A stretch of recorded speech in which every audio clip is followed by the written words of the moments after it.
Ascension requires assessment. Ascension requires assessment. I watched a video yesterday on my Instagram from Supernova Slum, and he said something that it really touched me. It really touched me. He said when it comes to you going into your, when it comes into you coming into your purpose, yourself, your ascension, your growth, your spirit, you're coming into this space with yourself, it's not going to be things that are the furthest from you that are first going to test you. It's not going to be the things that are furthest from you that are going to test you. It's going to be the very things around you that are closest to you. Friends, family, job, things of this nature. Things that you have created that your net worth around. Your original net worth based on the acceptableness, that accepting or the accepted quality of your past brought you into appropriating the aspects of your present when we are going into the aspirations or the aspirational quality. That's one we need to try to do. We don't get into that, but first I want to get into Divine Rise, Grand Rising. Blessed be to your day. May it be everything that you require to create everything that you desire. In order for us to go into this state of our ascension, come into our shift, come into ourselves, we must first assess the liabilities and the assets. To become the greatest asset, we must first realize that as long as we are within a state of the unhealed, as long as we are still stuck within the state of we haven't had that conversation with ourselves about our life, where it's at, the things that we keep holding back into, that emotional channel that we locked in, the emotional channels or channel that we are locked in based on whatever, when a trauma happened and how we're moving forward. Until we address these things, we remain a liability to ourselves, but we become an asset to others. We become an asset of necessity based on not taking accountability and responsibility. We become an asset of necessity based on others not taking in accountability and responsibility for themselves. So remember, everything that reflection that we're supposed to be experiencing, everything that reflection that we're supposed to experience and or observe. And just because it is not experienced by someone does not mean they cannot observe and teach you. Always be open to being teaching. That's the aspect of being receptive. That is the key aspect of being receptive. Being receptive requires a lot of vulnerability because it takes us into our primal note of ourselves when it comes into being open, vulnerable to the response, learning how to respond. Receptiveness is all about response. It's learning how to assess. Give a personal aspect for myself, like just in thinking about me being so stuck in a state of reaction. When you're stuck in a state of reaction based on not defining the necessity of the necessity in the valuing of yourself, you will always find something outside of yourself to tap into to give you that necessity. You'll use necessity as a rarity. I do this, and I do this. That's basics to live. I cook, I clean, because I cook and I clean. That doesn't make you an asset, that makes you a liability. Because now, the only thing, if I sit here and think about going to that space, I cook and I clean and I gotta keep my space as a certain way so my energy flows a certain way. That's a necessity for me. That makes me a valuable asset to me. That keeps me in the space with me on that. That's for self. That shouldn't be something that makes you a rarity. Because what happens is whenever you set the tone based on the external of something such as, ooh, I do this and I do this or I do that, that makes me rare, something that's a basic necessity to yourself, you reset the environment in your space. Because now that think about it like this. If 50 dudes were talking about they were men's men because they cut the grass, change car tires, take out trash, anything based on that nature, then that means when the algorithm switches or when the anomaly happens, in order for that to be a rarity, there has to be a majority that don't do that. That's the only way that it maintains. So now you're looking at yourself as, I am an asset to others based on the necessities that I provide to myself. Therefore, if I'm not providing it to others, then there's no need to provide it to myself. You see how quickly you become a liability in your own life? You see how quickly your life can go from everything's on point, you moving, you programming your day, you're ushering in your day, to now you're inside spaces where that's needed. Now everything that you look for, everything that you have now set into the tone of your day, now it's based on you fixing it. Being the high value player. Being the one that everybody can come talk to and everybody can bring this to you. But this is what happens as that cycle declines. Remember I told you about coming out of your weight. I've talked about coming out of your weight class. You got to come out of the weight class of the insecurity, the weight class of the jealousy, the weight class of the doubt, the weight class of the self-sabotage. You got to come out of that weight class. Because this is what happens as that starts to decline. Now that you're in this space and you've made yourself this rarity inside of that space, now the balance must still be kept. Now you won't go into this assessment state. Now you're looking at your net worth based on being the liability. So now you can't look at the assets.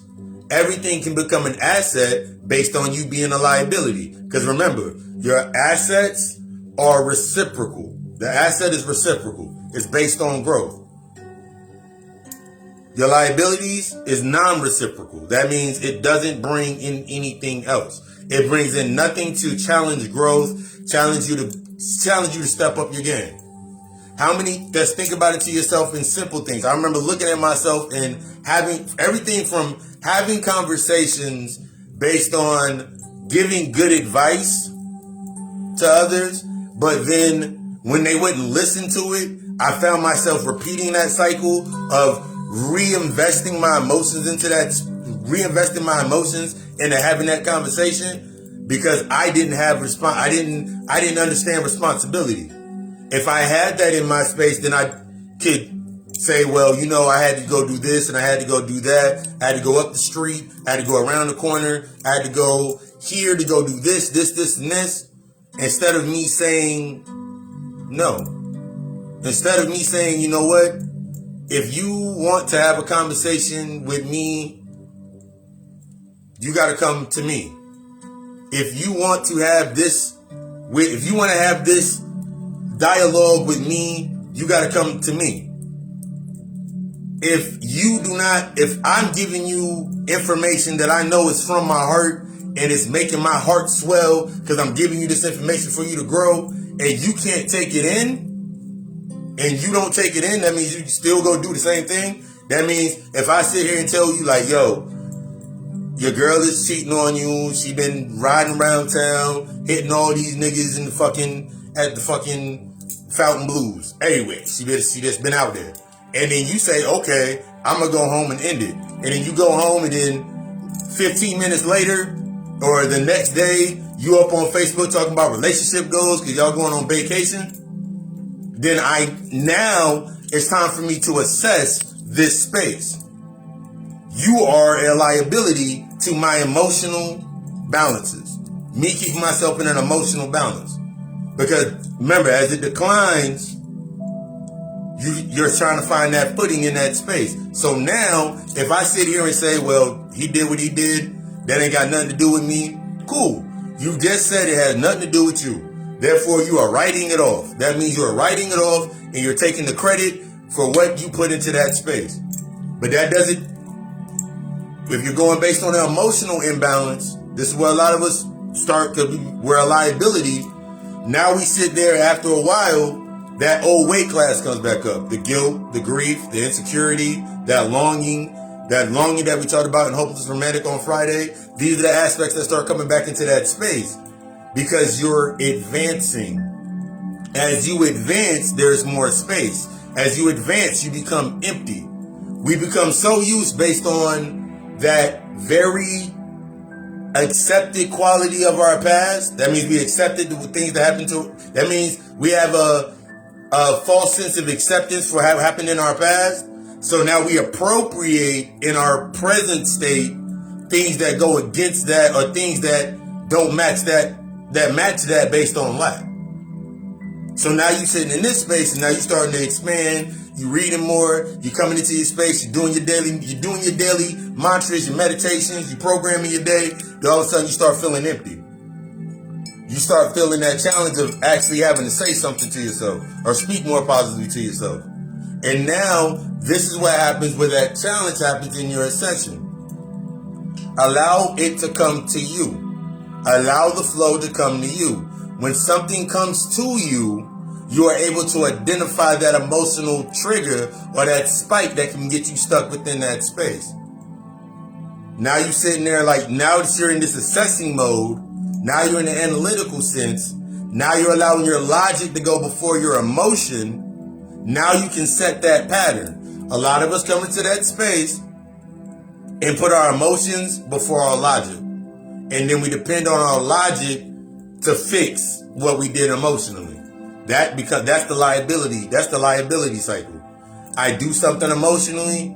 I come back and I expect my logic to save me from what I just did in a state of emotion, in a state of anger, state of jealousy, state of wanting to stay in that space.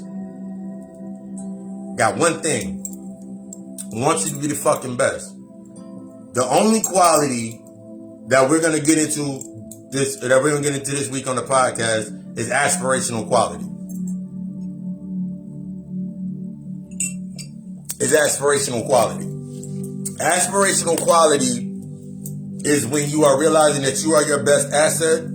You are defining your code of conduct of you being the best asset. You are setting the boundaries and the parameters, and the boundaries and parameters to you being the best asset, and you're moving forward as that. You are not the same person. You are not the same as you were 2 years ago. If you are, it's time to assess. You are not the same person from 2 weeks ago. If you feeling that pull, it's time to assess. The longer that we stray away from assessing, the more we come back into that reverting process. Trying to the golden years. The golden years. Stuck in 1996. Stuck in 2001. I remember there was a guy that I used to work with, like, every song that he ever sung, and he sung songs word for word, he was stuck in between 2001 and 2004. Them the only songs that he knew, them the only songs that, because it reminded him he was stuck within an emotional channel within himself based on his previous confinements. Stop getting stuck in them previous confinements. What you're going to notice is as you start moving forward, there's always going to be somebody taking the place of the old self. Every time you do something in your now in the continuum, remember there's always someone taking place in the old slot. They'll never be you because you'll never be them. Because they're of the past. They're no longer you. You're not the same you. You ain't the same you from 48 hours ago. You looking at yourself right now like, I really need to tap into myself real quick. I really need to look at how I'm reacting to things. I really need to reevaluate my life. It's okay. That's what you're supposed to do. Everything starts with that shadow work. Everything starts with you understanding what you accepted based on your past. Changes the climate of what's appropriated in your future, in your present tense. You ain't got to worry about the future because as long as you're in the now, there's no limit. You are time. Become the time. You are healed. Become the healing. Become the best you. It's time to assess the assets in your life and the liabilities in your life. Take it deeper than that damn surface. Tomorrow, that's what we getting into. Aspirational Quality. God Hour Podcast. New episode will be up at 6 a.m. Eastern Standard Time every Tuesday. Then we go into the God Hour Show, 7 p.m. every Tuesday night. I want you to be the fucking best. I want you to rise into your best shit. Be the fucking best. It's time to assess. It's time to really look at everything going on around you and look at how look and accept that if you no longer fit it, stop trying to make yourself fit there. Because the longer that you do that, guaranteed, I'll give you another example before we close it out. I give you an example. I used to have conversations with my family, like mother or brother or sister or friends. I would have a conversation with them, and then that would be imprinted in my mind. That quality of that conversation would be imprinted in my mind, and then I found myself acting that shit out in my present tense. So I would be using that as what's driving me, what was directing me. All because there was still stuff that I had to work on. Wasn't looking at the trigger, wasn't going into that trauma, wasn't going deep within. Everything starts with shadow work. That relationship that you want, shadow work. That job, that abundance, shadow work. That drive, shadow work. That beautiful, abundant, luxury space that you're trying to tap into. It's all based on shadow work. Alkhemist.com. For all services, hit me in the inbox. Book that consultation today, and let's get you where you need to be at. I love you. You love us. Ashe.